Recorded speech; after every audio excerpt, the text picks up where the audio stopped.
Hi, I'm Alicia Welcher, host of our PFAFF 160th Anniversary Sew-Along, brought to you by PFAFF and Classic Sewing Magazine.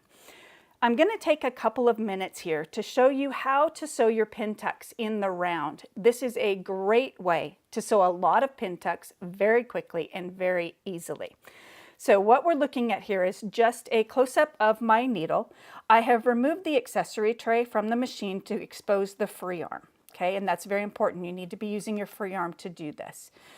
Now, I have sewn the first Pintuck, and if I pull my fabric up here, you can see that my first Pintuck has been started. So this is what's coming out the back of my foot right now. Okay, and I've sewn almost all the way to the end.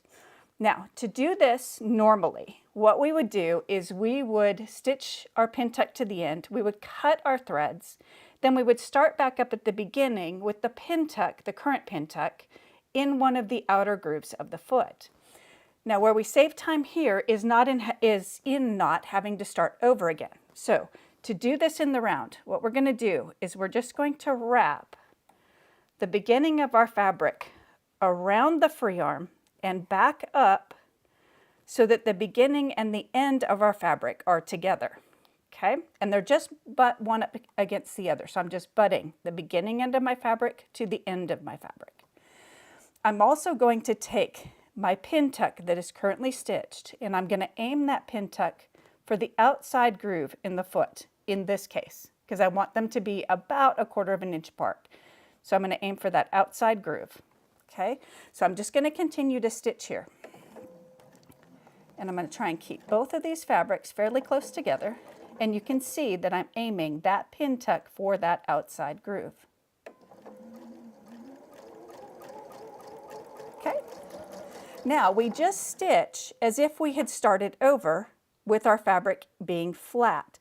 We're just going to keep stitching in the round. Now, because we have created up here, we've created sort of a spiral. So our first Pintuck is there, and then our second Pintuck is being stitched right next to that one. Because we've created that kind of a spiral there, the Pintucks will travel ongoing into this outside groove. So I'm going to stitch around so that I come back up to our join again so that you can see how this happens.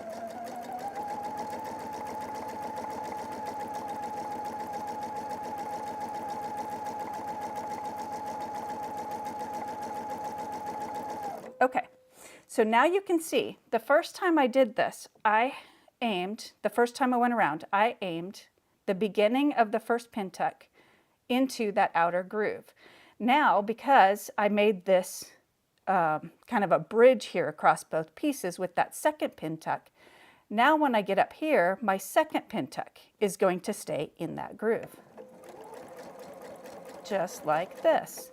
And then you just continue on. So I would go ahead and do my third Pintuck. Now all of our Pintucks, except for the bodice, the lower front bodice on this dress, are done in groups of 3. So I would go around one more time, and when I came up to the join here, I would just stop and cut my threads, and then I would cut the 2 pieces apart, which is why you just want to butt them together. You don't want to overlap them, because when you finish, you're going to have to cut them apart to make your fabric flat again. So as you can see, this technique is going to save you a little bit of time, but it's also going to save you a ton of thread because you don't have to cut your thread and start over each time that you need to have a new Pintuck. So I use this technique every chance I get, and I'm sure that you will too.